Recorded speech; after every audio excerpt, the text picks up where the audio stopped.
प्यार करने की सजा। एक दूसरे पर जान छिड़कने वाले सुधीर और सावित्री कोसों दूर थे, मिलने का कोई सिरा नहीं मिल रहा था। पल पल दिल के पास तुम रहती हो। रेडियो पर ये गाना धीमी आवाज में बज रहा था। बगल में आराम कुर्सी पर सावित्री झूल रही थी। शायद कोई किताब पढ़ते पढ़ते उसकी आंख लग गई थी। थोड़ी देर में उसकी बेटी प्राची स्कूल से आ गई और नींद में खलल डालती हुई बोली, मम्मी, पता है कल सबके पेरेंट्स को स्कूल में बुलाया है। कल फंक्शन है ना, इसीलिए आप और पापा भी आएंगे ना।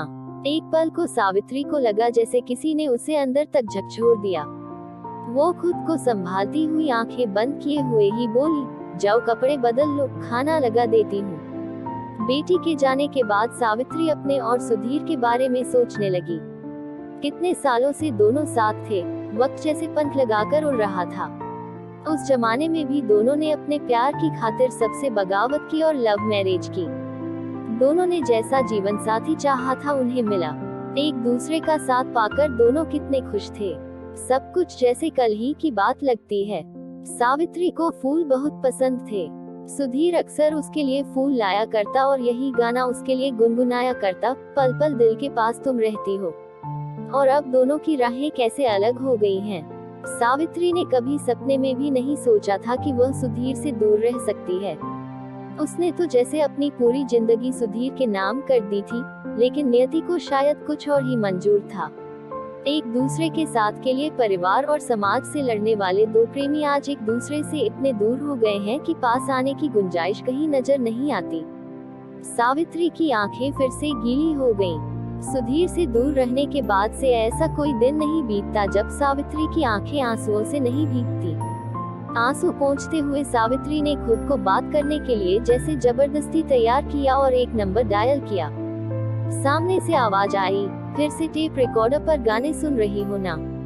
एक पल को जैसे सावित्री की सांसें थम गईं, लेकिन अगले ही पल उसने खुद को संभालते हुए कहा, कल प्राची के स्कूल में पीटीएम है, तुम चलोगे? सुधीर ने मुस्कुराते हुए कहा, हाँ हाँ, मेरी भी बेटी है भाई, चलूंगा, क्यों नहीं चलूंगा। पर ये क्या बात हुई, इतने दिनों बाद कॉल किया और उस पर भी न कोई हाल चाल पूछना न कुछ। सावित्री ने कुछ नहीं कहकर फोन रख दिया। उसे लग रहा था कि यदि वह सुधीर से कुछ देर और बात करती तो शायद रो पड़ती। बहुत मुश्किल से उसने खुद को संभाला। तभी प्राची ने फिर से माँ से आकर पूछा, पापा भी आएंगे न मम्मा? सावित्री ने हाँ में सिर हिला दिया और फिर किसी उधेड़बुन में लग गई। अगली सुबह प्राची पिता से मिलने की खुशी में सुबह तड़के ही तैयार हो गई। सावित्री ने भी हल्के गुलाबी रंग की एक साड़ी पहन ली जो उसे सुधीर ने कभी गिफ्ट की थी। स्कूल पहुंचकर प्राची तो तैयार होने चली गई, क्योंकि उसे आज डांस करना था। सावित्री एक कुर्सी पर बैठ गई। तभी पीछे से एक हाथ उसके कंधे को छू गया और जानी पहचानी आवाज आई, सुरु। उद्धरण चिन्ह। सुधीर उसे सुरु ही तो बुलाया करता था, अब जैसे वो अपना ही नाम भूल गई थी। सावित्री ने मुड़कर देखा तो सुधीर खड़ा था। झट से एक कुर्सी पकड़कर वो सावित्री के पास बैठ गया। सावित्री के मन में फिर से कई सवाल घूमने लगे। क्यों सुधीर इतना बदल गया? क्यों हम दोनों अलग हो गए?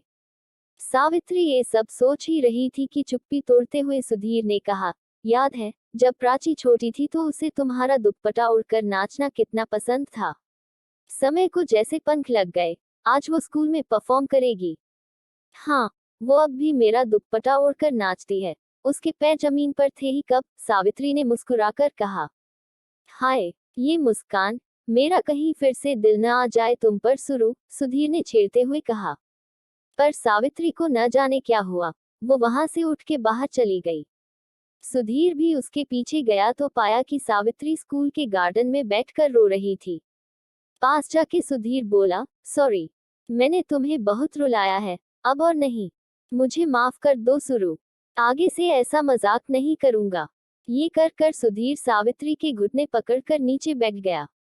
सावित्री ने आंसू पोंछते हुए कहा, क्यों, आखिर क्यों हम जिंदगी के इस मोड़ पर आ गए सुधीर? सुधीर ने सावित्री की आंखों में देखते हुए कहा, सच कहूं सुरु, हमारे अलग होने का जितना दुख तुम्हें और प्राची को है, उतना ही मुझे भी है। हम दोनों की ही गलती नहीं है।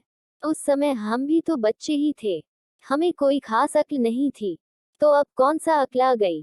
सावित्री ने कहा। सावित्री की बात पर सुधीर भी कुछ सोचने लगा। फिर उसने धीरे से सावित्री से कहा, सुनो न, पिछले कई दिनों से तुमसे ये कहने की कोशिश कर रहा था, पर तुम बात ही नहीं करती। जो हुआ उसे भुलाकर हम एक नई शुरुआत नहीं कर सकते? सावित्री ने कुछ सोचते हुए जवाब दिया, मैं जानती हूँ सुधीर, ये सब तुम बस यूं ही मुझे रोता देख कह रहे हो। असल में ऐसा कुछ भी नहीं है। नहीं सुरु, मेरा यकीन करो, मैं वही सुधीर हूँ जो तुमसे एक पल भी जुदा नहीं हो सकता था। अब कैसे जी रहा हूँ मैं ही जानता हूँ।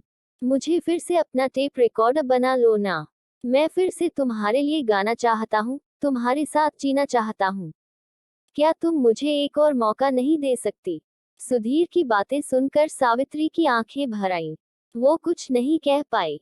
बस उसने सुधीर का हाथ कसकर पकड़ लिया। सुधीर ने सावित्री को गले लगा लिया।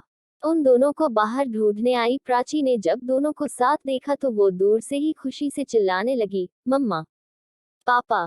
प्राची दौड़ते हुए उन दोनों के पास आ गई।